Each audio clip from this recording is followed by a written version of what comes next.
Hello everybody, welcome to the latest edition of the Coaching Conversation. In this series, we're aiming to help business owners, business leaders and fellow coaches by sharing our experience and the experience of our guests who've coached people all around the world in all of different sectors and industries that you can imagine. So very little more to say other than do please now sit back, relax and enjoy this edition, and look out for a special offer for our loyal audience at the end of the programme. Hello everybody and welcome to this edition of the Coaching Conversation. Our topic this week is going to be what's holding you back. And I'm really pleased to say I'm joined by Sian Lenegan. Sian's an interesting person. She mixes a lot of roles. She really is. She mixes a lot of roles, one of which is coaching. She describes herself as obsessed with business success and a square peg and an entrepreneur. Well, I can't answer any of that. I can't explain any of that. So Sian, over to you. What's a square peg, an entrepreneur, and being obsessed with business success for you? Thank you, Graham. Thank you for the introduction. I guess the best way that I can explain it is just to give you a very brief history lesson. So I've been in business for myself for over 15 years. Although I can say that I made my first million before I was 14, but that is another story, maybe for later. But I did start young. I had a very entrepreneurial dad, and he inspired me a lot. He used to say to me that small businesses were the foot soldiers of the economy. And I started to notice that where business owners did well, families did well, and communities did well. And I also saw the ups and downs of business. So I started to get obsessed with why some businesses are super successful and why some struggle. And that kind of led me on a journey of studying a business degree, doing the Goldman Sachs program. I got coached by great people like Tony Robbins and Keith Cunningham and many others. I'm embarrassed to say how much I've probably invested in myself over the decades. But I love business. I love seeing what somebody wants to achieve and being very, pivotal in helping them to quickly join up the dots on how to get there. So I'm just obsessed with business, and it's what I love. And what's a square peg then? Well, I think that sometimes we start businesses because sometimes it's for a drive for freedom, but sometimes we start a business because we can't fit into the corporate round hole, or we can't fit into the business where we've been working, or you're not allowed the freedom to do things in a different way. So often we go off and we start our own businesses because that's what we're trying to do, something in a different way, or do something new, or do something that gives us freedom. So that's where that little analogy comes from. And so how did you find yourself becoming a coach? How did that unfold, and what do you do now as a coach? Yeah. So I had an agency business and also started and exited a tech business. And after selling my business, I thought, well, what am I going to do? So I moved to Portugal, but a lot of my clients were still contacting me for the consulting work that I used to do. And so one thing led to another, and I kind of now coach business owners through things because I want to do a little bit less of the done for you stuff. So it kind of happened organically, and I love it because I'm living this, I don't want to say semi-retired, but I'm living this life of freedom and flow at the moment. But I still get to be involved in businesses because that's it's an interesting thing. People looking inward from outside might think you're quote unquote semi-retired. You probably work as hard as anybody does. It's just you're not doing any one single thing. You're doing a myriad of things. And that's certainly a lot of coaches I speak to do exactly that, even if it's just different types of coaching. They don't appear to be on a treadmill, but they're still working pretty jolly hard. Yeah, gone from 80 hours a week to 30. Yeah, gone from madness to normality. Yeah, I got it. Sian, the subject today was what's holding you back. So with your coaching clients, what do you find that does hold them back? That is a really good question. I think there's two things. I'm going to answer this in two parts because that you've put me on a good question there. You know, I work with so many different clients. I have a multi-8-figure business where I work with them on business plan activation, but I also work with agencies, a tech business, and quite a few coaching businesses.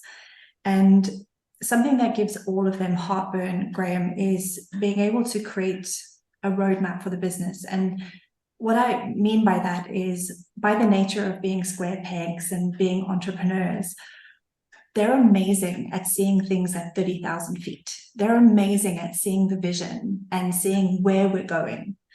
But what's quite difficult and challenging is actually taking that 30,000-foot view and coming down to 20,000, 10,000, 5,000, and getting them and their teams into action and seeing what needs to happen over the next 30, 60, and 90 days. And so one of the biggest things that's holding businesses back is having that roadmap and then also tracking the numbers.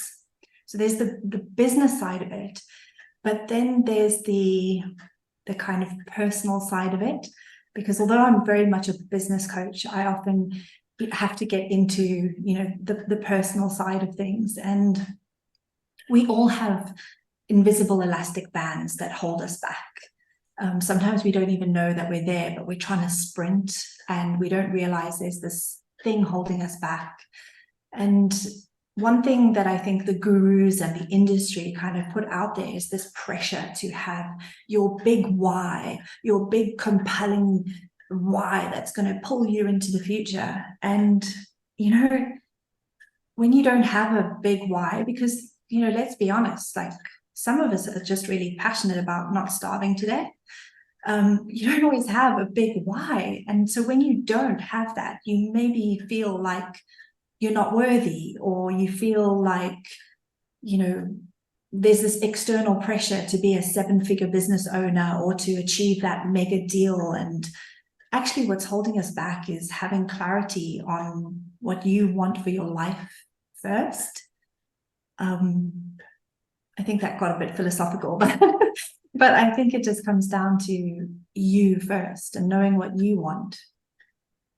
Yeah, I think that's an interesting spin on a lot of things that I see with people that I coach. I coach, like you, a variety of people in large organizations and small organizations, and I coach groups as well. But what you do see in terms of holding back, in line with what you've just said, is that there's a great big vision, but how do I make it real? What do I do that brings everybody with me? And that can be a challenge as a coach, because you're not there to give them the answer, you're there to help them find that answer. So that's something I do definitely see. Another thing that I see, and you talked about invisible elastic bands, and I absolutely relate to that. I can see people who are definitely holding themselves back, whether it's imposter syndrome, lack of confidence, whether it's a fear of failure, call it what you will, but they self-sabotage effectively in a way that belies their overall independence, their ability to create a business of their own. Mm-hmm. And a bit like you, I understand passionately about why people don't necessarily need or feel the desire to be the next billionaire and the next biggest tycoon. They just want to get through next month end. They just want to pay the mortgage, just want to feed the kids. And that's a reality for a lot of self-employed people. Yeah. And if you're their coach, you have to share that reality. You cannot pretend that it's anything other than the reality of what it is. So coming back to your kinds of clients and the mix of clients, what sort of problems are they looking for you to help them with? What kind of challenges do you typically or routinely find amongst different coaching clients? Yeah, I think often what they come to you with and what the real problem is often two different things. You know, a lot of the time people come to me because they want to get more clients, they want to make more money, they want more freedom, but they're the bottleneck in the business. Or, you know, they want to exit the business, but they don't really know what to do next. So there's quite a mix of things, but I always bring it back to what do you want? And so on my own journey, I just remember that I woke up one day with this big business with 21 or 22 staff and offices in the city, and I realized, oh crap, this is actually not what I wanted. I wanted freedom. So that's where I always start with clients, because sometimes when they say they need more clients, actually they don't. They just need to raise their prices. Or sometimes if they say they want to, reach X revenue, actually they don't, because they don't want to work that many hours. So it always comes back to dreaming of that ideal life and getting back to them and why they started their business in the first place. So that's where I always kind of start. Right. And do you have any specific tools that you use in addition to obviously the challenging questions? Do you have any techniques that you use that unlock all of this? I do. That's such a good question, Graham. So one of the things that I learned actually from an Amazon business case study was about creating a future press release. So whenever I start working with a new client, it's one of the first things that I get them to do. I get them to write a future press release dated 18 months from now, and I get them to go into what they've achieved and accomplished personally and professionally without the tyranny of how, without being stuck in the tyranny of how. I just let them dream. And then my biggest tool is listening. When you get that press release back from a client and then you ask questions and you start to dig in the right places, you let their subconscious unfold and get to what they truly want. And yeah, I'd say that is probably one of the biggest tools. But I love frameworks and I love taking things and making them simple. So yeah, I could talk about that for a long time. It's interesting. I mean, there's a lot of psychology around positive envisaging. If you think something is so, it's much more likely to happen than if you don't. And if you can envisage success, if you can envisage going over the finishing line in a world record time, the chances are you're more likely to do that than if you see all these other people running faster than you. And so it's an interesting perspective, and certainly writing a future press release or whatever frame you want to use of how I achieve what I really wanted is a great way of unlocking the truth behind what they're really seeking. And when you've unlocked it, what's the reaction from your clients? Do they feel comfortable? Do they feel frightened? How do they feel? I love that question. So there's two things. The first thing is, once we've gotten real clarity around the goals and where they want to go, I love it when I see their reactions and they think, oh, I'm allowed to do that. I have one client, she wants to take Wednesdays off so she can spend Wednesdays with her kids. And we've created the business so that she can do that. And, when she has that realization of, oh, I can do that. This is my business. I can design my life the way that I wanted. I just love that. I have had one very extreme reaction to the press release where we did the press release and then we started digging into it. And I have a little framework that I do. And this client got to the end of it and realized that he became a business owner because his family had it was the expectation. He finishes school, goes to university, gets a vocation, starts a business. That was the path that was kind of laid out. And we got to the end of it and he exited his business because he wanted to pursue Broadway. Wow. And that was mega, but it was amazing. Not all my clients have that kind of extreme reaction, but it's really important. I think we only have this one life, and we have to use it all up. We do. It's an interesting parallel. I had a very similar experience with a client. He was completely lost in his career, other than being unhappy with where he was, didn't know where he wanted to go. And we did some psychometric testing, and it came up with a long list of proposed professions he could get involved in. And I remember reading it thinking, oh, no, I can't show him this. I daren't show him this. But of course you do, don't you? And he picked out radio announcer. I want to be a radio announcer. And like all good coaches, I took it on the chin and said, right, so what are you going to do next to be a radio announcer? So he said, well, I know this person and that person, and I know that organization. I'm going to reach out. I'm going to do this. Okay. So when we got together a month later, he said, yeah, well, I've got my first interview and I'll start work in 6 weeks' time as a radio announcer. No, as a small local radio. But it's just one of these crazy outcomes that you can't predict. And it's just the way it is. But the truth was, I don't like being where I am. I want to be somewhere else. You've helped me work out where it is, just like your guy who wanted to go to Broadway. Yeah. It's really quite amazing. So do you typically work in organizations, or do you work as a one-to-one with individuals? What's your normal profile? I typically work with business owners on a one-to-one basis, and they are typically small to medium-sized businesses.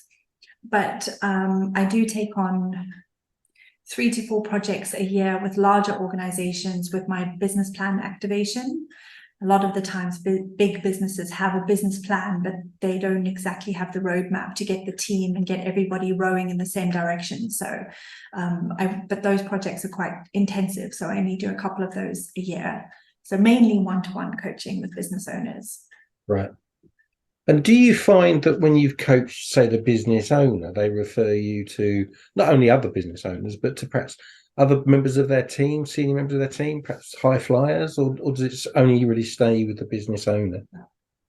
No, sometimes when I'm working with a business owner, because sales and marketing is my background, and I love sales, and I love teaching creative entrepreneurs and creative businesses sales process, because often they feel really icky about sales and like they're selling their soul. So a lot of the times, if I'm working with a business owner and they have a marketing team, I'll sometimes work with the marketing team on marketing strategy, sales process, and getting more conversions and referrals from their clients. So sometimes I do work that way as well. Yeah, I find often I'll start with the chief exec, and then there'll be challenges, issues, opportunities, and they think you could help one of their senior members, one of their support actors, as it were, and it tends to unfold in and I really enjoy that, because you get to see the organization from lots of different perspectives, and you also get to help the organization on a wider platform, which means your impact, your cumulative impact is more and lasting. And I enjoy that as well. Do you do any work in groups, or is it always one-to-one? It's mainly one-to-one. I have had a couple of group programs and work in that way, and often it follows very similar structure, very similar tools and frameworks. But I do find that with the group programs, sometimes I'll offer a little bit more training to get everybody onto the same page with different concepts and frameworks or ideas. So sometimes I'll give them like pre-recorded videos on a strategy, and then in the group format, we then will, hot seat or discuss that. But at the moment, mainly one-to-one. Right. And when you're dealing with your clients, are they mainly in Portugal? They're mainly in the UK? Whereabouts are they? Most of my clients are in America and the UK. So they're pretty split across the two. Do you find there's much of a cultural divide between, say, the UK and the US, or do you find them really much the same? I think that if I was to really generalize, I do think that American businesses they're very open to coaching. It's such a normal thing to expect. Whereas many of the times when I work with UK business owners, I'm sometimes the first coach that they've worked with. So that's a slight difference, but I wouldn't say it was significant. Yeah, I definitely concur with that. The clients I've worked with in America, it's much more commonplace, a bit like therapy. They're very much more used to it than we are. And yet in the UK, I think it's becoming more common, but it is less common. And there is more of therefore a little bit of work to be done around explaining how it's going to work, how the program works, how it's really driven by them. And I'm just a facilitator. I don't necessarily come along with a box full of answers. I've got some suggestions, perhaps, if they'll let me, but really it's about helping them find their own way. When we come back to the what's holding you back question and the self-sabotage, and we've mentioned a bit about lack of a roadmap and the self-sabotage of lack of confidence. So do you find anything else holds your clients back that you see on a more typical regular basis? I think sometimes you mentioned earlier a list of things like, fear of failure and self-sabotage and all of those kind of things. But I'm very quickly seeing a lot of business owners have a fear of success.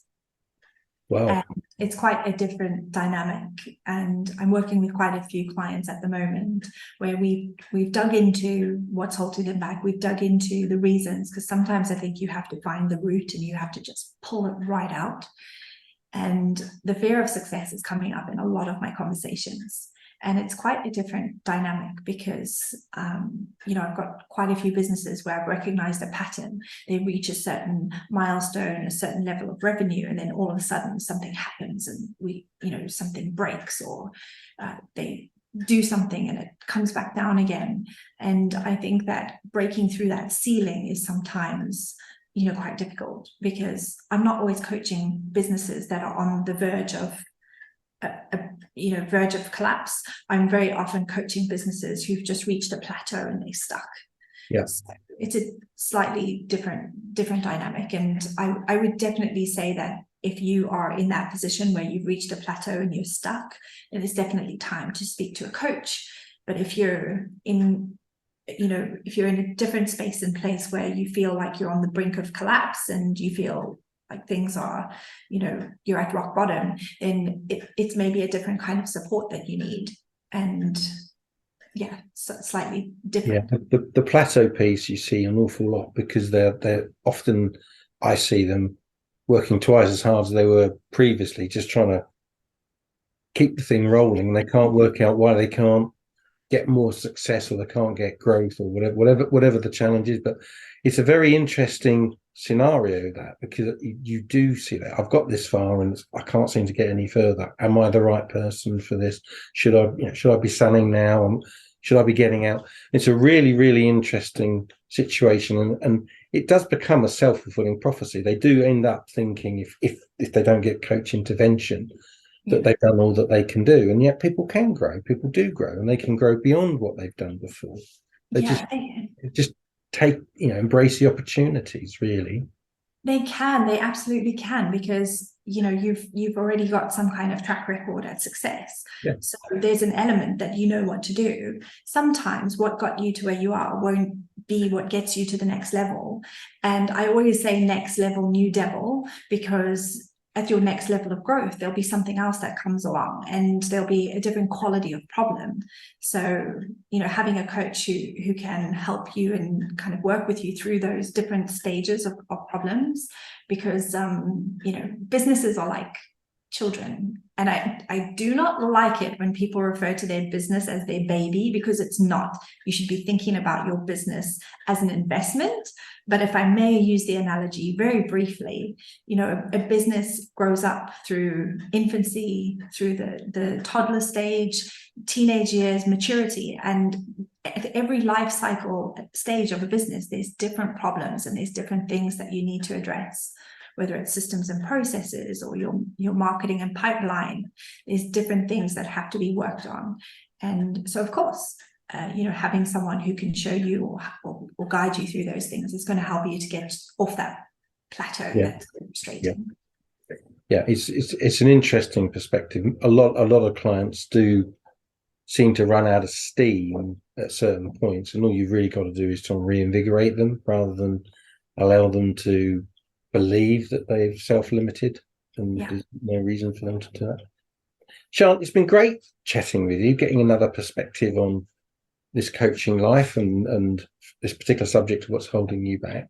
If our clients our audience want to reach out to you and find you, where can they do that? How can they do that?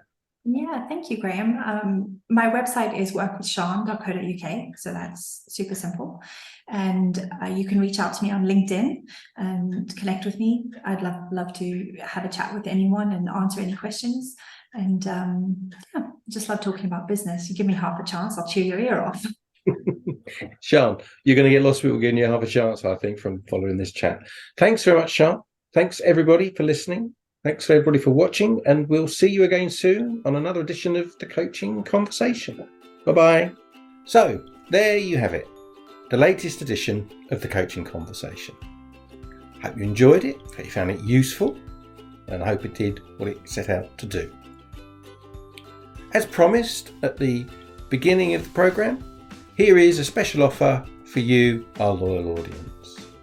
If you reach out to me at gwiley@sagegreen.com and mention this podcast, we'll make available to you a coaching program for you and or your team at a 50% discount. So where can you reach us? So it's definitely gwiley@sagegreen.com. You can also reach us at the executive mindset at sagegreen.com, and our website is clearly theexecutivemindset.co.uk. If you enjoyed this, do please leave us with a wonderful rating on Google. We'd really appreciate that. So nothing more for me to say now other than see you again soon.